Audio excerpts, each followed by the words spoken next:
കത്തോലിക്ക വിശ്വാസം എന്ന പ്രഭാഷണ പരമ്പരയിലെ 28ാമത്തെ വീഡിയോ ആണ് ഇത്. രക്ഷ പ്രാപിക്കണമെങ്കിൽ ഒരാള് നിർബന്ധമായും ജ്ഞാനസ്നാനം സ്വീകരിക്കേണ്ടതായിട്ടുണ്ടോ? ഇതേക്കുറിച്ച് ഞാനൊരു വീഡിയോ ചെയ്തിരുന്നു.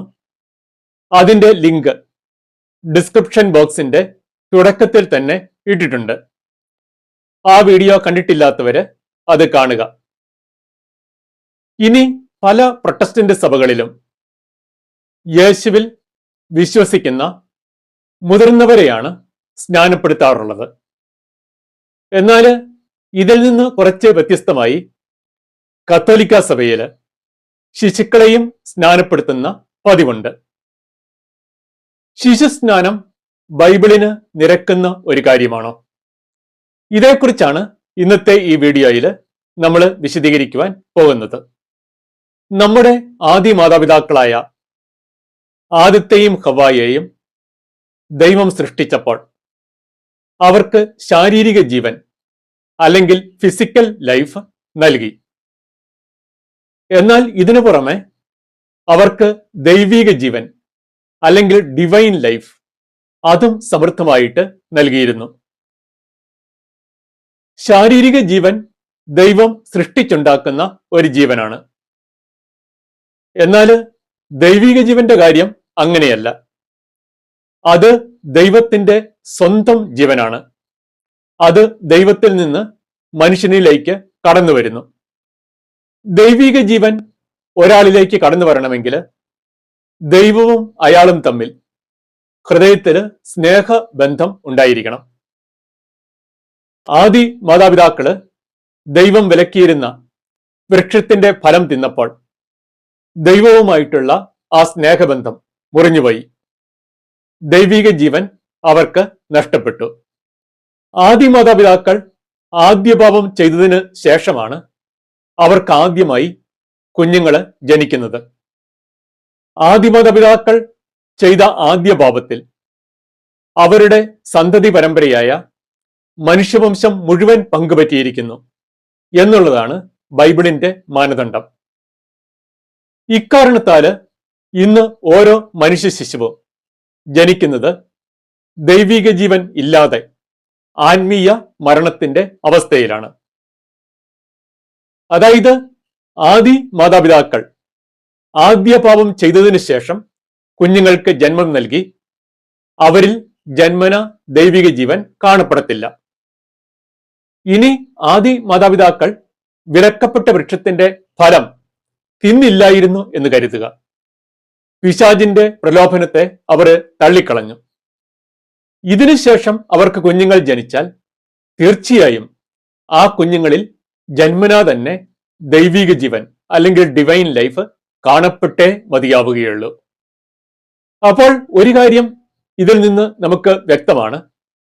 അതായത് ശിശുക്കളിൽ ജന്മനാ തന്നെ ദൈവിക ജീവൻ നൽകപ്പെടുക അല്ലെങ്കിൽ ശിശുക്കളിൽ ജന്മനാ തന്നെ ദൈവിക ജീവൻ പ്രകടമാക്കുക എന്നുള്ളത് സാധ്യമായ ഒരു കാര്യം ആണ്.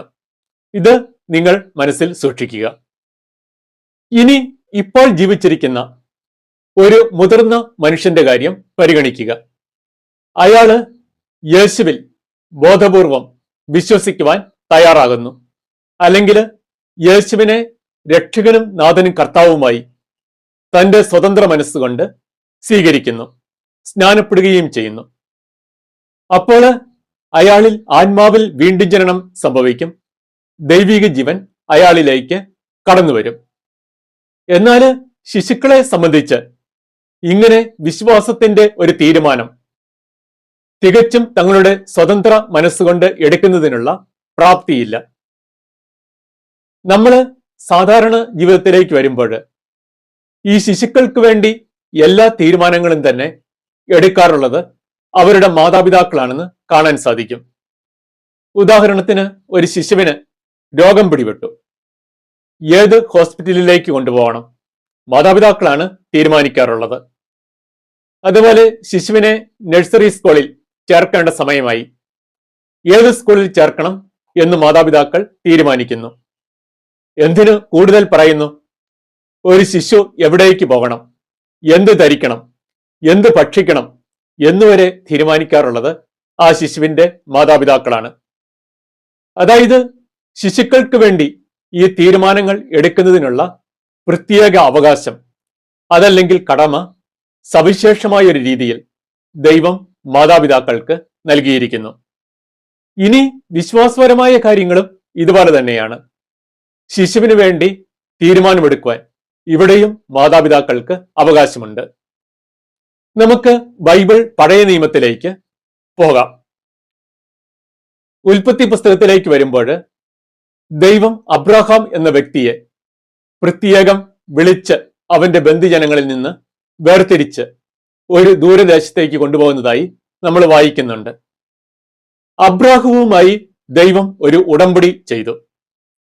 ഈ ഉടമ്പടിയിൽ അബ്രാഹത്തിന്റെ സന്തതി പരമ്പരയിൽപ്പെട്ട എല്ലാവരെയും പങ്കാളികളാക്കുവാൻ ദൈവം ആഗ്രഹിക്കുന്നു. അതാണ് ദൈവത്തിന്റെ തീരുമാനം. അബ്രാഹത്തോട് ദൈവം ചെയ്ത ആ ഉടമ്പടിയുടെ അടയാളമായി അബ്രാഹത്തിന്റെ സന്തതി പരമ്പരയിൽപ്പെട്ട എല്ലാവരും പരിച്ഛേദനം സ്വീകരിക്കണം എന്ന് ദൈവം ആവശ്യപ്പെടുന്നു. അതായത് അബ്രാഹത്തിന്റെ സന്തതി പരമ്പരയായി പിറക്കുന്ന എല്ലാ ആൺകുട്ടികളെയും ജനിച്ച് 8 ദിവസം കഴിയുമ്പോൾ തന്നെ പരിച്ഛേദനം ചെയ്യണം എന്നാണ് ദൈവം അബ്രാഹത്തോട് കൽപ്പിച്ചത്. അബ്രാഹത്തിന് തന്റെ ഭാര്യയായ സാറായിൽ ജനിച്ച പുത്രനാണ് ഇസ്ഹാക്ക്. ഇസ്ഹാക്ക് ജനിച്ച് 8 ദിവസം കഴിഞ്ഞപ്പോൾ തന്നെ അബ്രഹാം ഇസ്ഹാക്കിന് പരിച്ഛേദനം നടത്തി. അബ്രാഹവുമായി ദൈവം ചെയ്ത ഉടമ്പടിയിലേക്ക് ഇസ്ഹാക്കിനെ പങ്കുചേർക്കുകയും ചെയ്തു. ഉൽപ്പത്തി പുസ്തകത്തിൽ നിന്നുള്ള ചില വചനങ്ങൾ നിങ്ങൾ കാണുക. ഞാനും നീയും നിനക്ക് ശേഷം നിന്റെ സന്തതികളും തമ്മിൽ തലമുറ തലമുറയായി എന്നേക്കും ഞാൻ എന്റെ ഉടമ്പടി സ്ഥാപിക്കും. ഞാൻ എന്നേക്കും നിനക്കും നിന്റെ സന്തതികൾക്കും ദൈവമായിരിക്കും. നിങ്ങൾ അഗ്രചർമ്മം ഛേദിക്കണം. ഞാനും നിങ്ങളുമായുള്ള ഉടമ്പടിയുടെ അടയാളമായിരിക്കും അത്. നിങ്ങളിൽ 8 ദിവസം പ്രായമായ ആൺകുട്ടിക്ക് പരിച്ഛേദനം ചെയ്യണം. സാറായിൽ ജനിച്ച മകന് ഇസ്ഹാക്ക് എന്ന് അബ്രഹാം പേരിട്ടു. കുഞ്ഞ് പിറന്നിട്ട് 8-ാം ദിവസം ദൈവകൽപ്പന പ്രകാരം അബ്രഹാം അവന് പരിച്ഛേദനം നടത്തി. അതായത് ഇവിടെ നമ്മൾ കാണുന്നു, ഇസ്ഹാക്ക് ജനിച്ച് 8 ദിവസം കഴിഞ്ഞപ്പോൾ അബ്രഹാം ദൈവകൽപ്പന പ്രകാരം ഇസ്ഹാക്കിന് പരിച്ഛേദനം നടത്തി. ദൈവം താനുമായി നടത്തിയ ഉടമ്പടിയിൽ ഇസ്ഹാക്കിനെ പങ്കുകാരനാക്കുകയും ചെയ്തു. അബ്രഹാം ഇങ്ങനെയൊക്കെ ചെയ്യുന്നത് ഇസ്ഹാക്കിന്റെ അനുവാദം വാങ്ങിച്ചതിന് ശേഷമല്ല. ഇസ്ഹാക്ക് ശിശുവാണ്. ഇസ്ഹാക്കിന് വേണ്ടി ഈ തീരുമാനങ്ങൾ എടുക്കുന്നതെല്ലാം അബ്രഹാം ആണെന്ന് നമുക്കിവിടെ കാണാൻ സാധിക്കും. ഇനി നമുക്ക് സാമുവലിന്റെ 1-ാം പുസ്തകത്തിലേക്ക് വരാം. എൽക്കാന എന്ന ഇസ്രായേൽക്കാരന്റെ ഭാര്യയാണ് ഹന്ന. അവള് വന്ധിയായിരുന്നു. അപ്പോൾ ഈ ഹന്ന വേദനയോടെ ഒരു കുഞ്ഞിനു വേണ്ടി ദേവാലയത്തിൽ വന്ന് പ്രാർത്ഥിക്കുന്നു. ദൈവം ഹന്നയുടെ പ്രാർത്ഥന കേട്ടു. എൽക്കാനയിൽ നിന്ന് ഹന്ന ഗർഭം ധരിച്ചു. സാമുവൽ എന്ന ശിശു ജനിക്കുകയും ചെയ്തു. കുഞ്ഞ് വളർന്ന് മുലകുടി മാറിയ ഉടനെ തന്നെ ഹന്ന അവനെ ദേവാലയത്തിൽ കൊണ്ടുവന്നു. കർത്താവിന്റെ ശുശ്രൂഷയ്ക്കായി എന്നേക്കുമായി ഈ കുട്ടിയെ സമർപ്പിക്കുകയും ചെയ്തു. സാമുവലിന്റെ 1-ാം പുസ്തകത്തിൽ നിന്നുള്ള വചനഭാഗം നിങ്ങൾ കാണുക. ഈ കുഞ്ഞിനു വേണ്ടിയാണ് ഞാൻ പ്രാർത്ഥിച്ചത്. എന്റെ പ്രാർത്ഥന കർത്താവ് കേട്ടു. ആകയാൽ ഞാൻ അവനെ കർത്താവിന് സമർപ്പിച്ചിരിക്കുന്നു. ആജീവനാന്തം അവൻ കർത്താവിനുള്ളവനായിരിക്കും. ഇവിടെ ശിശുവായ സാമുവലിനെ ഹന്ന ദേവാലയത്തിൽ കൊണ്ടുവന്ന് കർത്താവിന്റെ ശുശ്രൂഷയ്ക്ക് വേണ്ടി എന്നേക്കുമായി സമർപ്പിക്കുന്നു. കാണുക, ഇവിടെയും സാമുവൽ അല്ല തീരുമാനമെടുക്കുന്നത്. സാമുവലിനു വേണ്ടി ഈ തീരുമാനമെല്ലാം എടുക്കുന്നത് ഹന്ന തന്നെയാണ്. എൽക്കാന അതിനെ അംഗീകരിക്കുകയും ചെയ്യുന്നു. അതായത് പഴയ നിയമത്തിൽ നമ്മൾ കാണുന്നത് ഇതാണ്. കുഞ്ഞുങ്ങൾക്ക് വേണ്ടി വിശ്വാസപരമായ കാര്യങ്ങളിൽ മാതാപിതാക്കൾ തീരുമാനമെടുക്കുന്നു. ഇനി പുതിയ നിയമത്തിലേക്ക് വരുമ്പോഴും ഇത് ബാധകമാണ്. സഭയോടും യേശുവിനോടും ഉള്ള ബന്ധത്തിന്റെ കാര്യത്തിലും കുഞ്ഞുങ്ങൾക്ക് വേണ്ടി മാതാപിതാക്കൾക്ക് തീരുമാനമെടുക്കുവാനായിട്ട് സാധിക്കും. ഇനി ഒരു കുഞ്ഞിന്റെ പ്രവണത എന്താണ്? അത് അതിന്റെ മാതാപിതാക്കളുടെ സംസ്കാരം, കുടുംബ പാരമ്പര്യം, വിശ്വാസം എന്നിവയിൽ പങ്ക് ചേർന്നുകൊണ്ട് വളരാനുള്ള പ്രവണത കാണിക്കുന്നു. കുഞ്ഞുങ്ങൾക്ക് വേണ്ടി തീരുമാനം എടുക്കുന്നതിനുള്ള അവകാശം ദൈവം മാതാപിതാക്കൾക്ക് നൽകിയിട്ടുമുണ്ട്. നമ്മൾ ഈ ടോക്കിന്റെ തുടക്കത്തിൽ തന്നെ കണ്ടിരുന്നു, ശിശുക്കളിൽ ദൈവിക ജീവൻ പ്രകടമാക്കുക അല്ലെങ്കിൽ ശിശുക്കൾക്ക് ദൈവിക ജീവൻ ജന്മനാ തന്നെ നൽകുക എന്നുള്ളത് സാധ്യമായ ഒരു കാര്യമാണ്. ഇക്കാരണത്താല് ക്രൈസ്തവ മാതാപിതാക്കൾ തങ്ങളുടെ ശിശുവിനെ സ്നാനപ്പെടുത്തുന്നതിൽ പ്രത്യേകിച്ച് അപാകതയൊന്നുമില്ല. ഇനി ഒരു മുതിർന്ന മനുഷ്യന്റെ കാര്യം നമുക്ക് പരിഗണിക്കാം. അയാളില് 2 തരം പാപങ്ങൾ കാണപ്പെടും.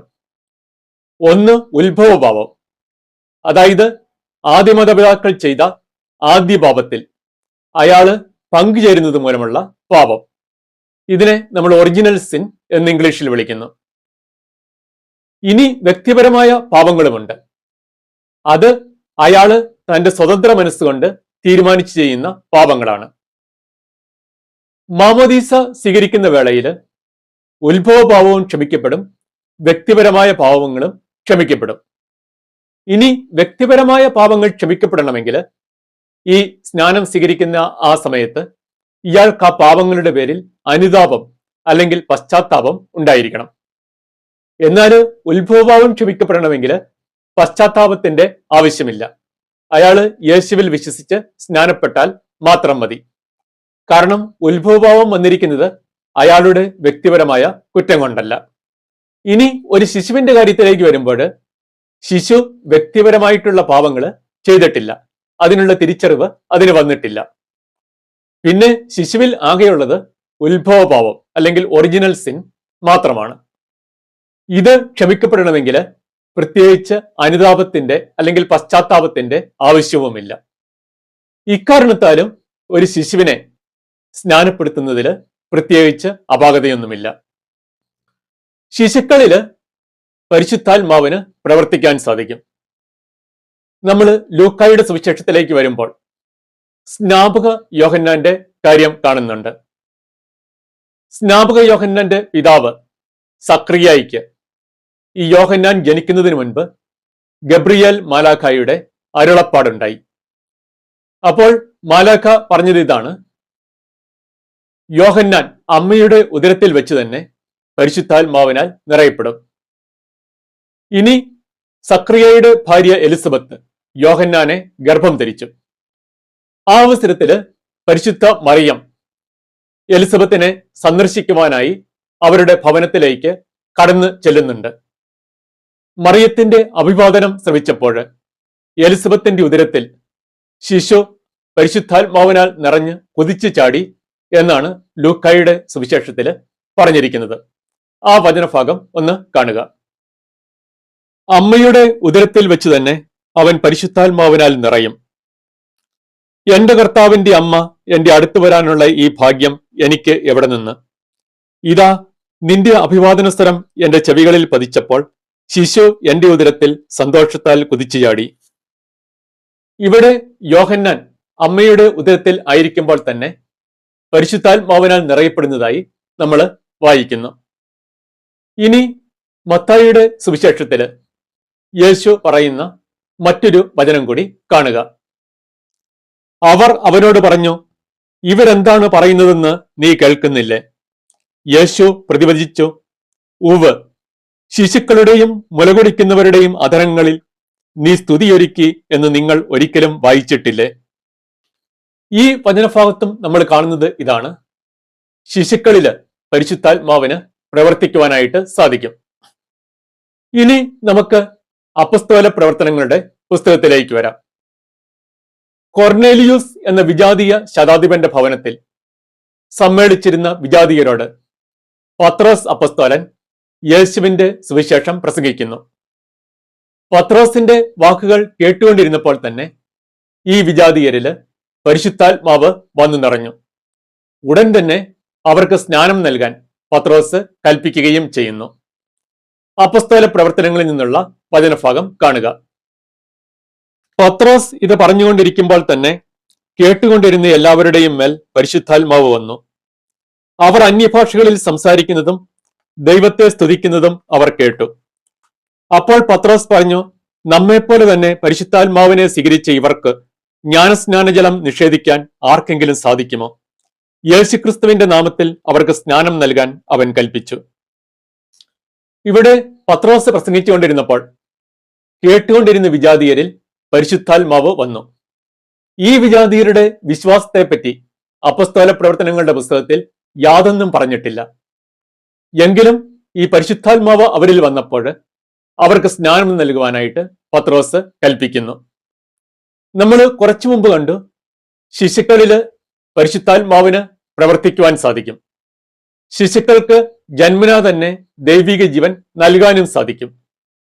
ഒരു ശിശുവിന്റെ പ്രവണത മാതാപിതാക്കളുടെ വിശ്വാസത്തിൽ പങ്കുചേർന്ന് അതിനോട് ചേർന്ന് വളർന്നു വരിക എന്നുള്ളതാണ്.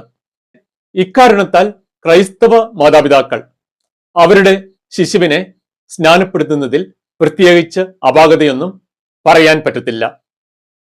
ശിശുക്കൾക്ക് ജന്മനാ തന്നെ ദൈവിക ജീവൻ നൽകപ്പെടുക എന്നുള്ളത് സാധ്യമായ കാര്യമാണ്. ശിശുക്കളിൽ പരിശുദ്ധാത്മാവിന് പ്രവർത്തിക്കാൻ സാധിക്കും. മാതാപിതാക്കളുടെ വിശ്വാസത്തിൽ പങ്കുചേർന്ന് അതിൽ വളർന്നു വരിക എന്നതാണ് ശിശുവിന്റെ പ്രവണത. വിശ്വാസപരമായ കാര്യങ്ങളിൽ ശിശുക്കൾക്ക് വേണ്ടി തീരുമാനം എടുക്കുന്നതിനുള്ള അവകാശവും കടമയും മാതാപിതാക്കൾക്കുണ്ട്. ഇക്കാരണത്താൽ ക്രൈസ്തവ മാതാപിതാക്കൾ തങ്ങളുടെ ശിശുക്കളെ സ്നാനപ്പെടുത്തുന്നതിൽ തെറ്റില്ല. ഇനി ബൈബിളിലേക്ക് വരുമ്പോൾ നമ്മൾ കാണുന്നത് ഇതാണ്. ഒരാൾ രക്ഷ പ്രാപിക്കണമെങ്കിൽ യേശുവിൽ വിശ്വസിക്കണം, അഥവാ യേശുവിനെ രക്ഷകനും നാഥനും കർത്താവുമായി സ്വീകരിക്കണം. എന്നാൽ വചനം ആഴത്തിൽ പഠിച്ചു കഴിയുമ്പോൾ നമുക്കൊരു കാര്യം മനസ്സിലാകും. അതായത് യേശുവിനെയും ദൈവത്തെയും മറ്റ് സഹോദരങ്ങളെയും ഹൃദയം കൊണ്ട് സമൂലം തിരസ്കരിക്കുന്ന ഒരു മനുഷ്യൻ മാത്രമേ നരകത്തിൽ പോവുകയുള്ളൂ. ഒരു ശിശുവിനെ സംബന്ധിച്ച് പറയുമ്പോൾ അതൊരിക്കലും ദൈവകൃപയോട് ബോധപൂർവം മറുതലിക്കുന്നില്ല. മർക്കോസിന്റെ സുവിശേഷത്തിലേക്ക് വരുമ്പോൾ നമ്മൾ ഒരു രംഗം കാണുന്നുണ്ട്. അതായത് ശിശുക്കളെ യേശു തലയിൽ കൈവച്ച് അനുഗ്രഹിക്കുന്നതിന് വേണ്ടി യേശുവിന്റെ അടുക്കലേക്ക് കൊണ്ടുവന്നു. അപ്പോൾ ഇത് കണ്ട് ശിഷ്യന്മാര് അവരെ ശകാരിച്ചു. എന്നാൽ ശിഷ്യന്മാരോട് യേശു കോപിക്കുന്നതായിട്ടാണ് നമ്മൾ കാണുന്നത്. മർക്കോസിന്റെ സുവിശേഷത്തിൽ നിന്നുള്ള ആ വചനഭാഗം കാണുക.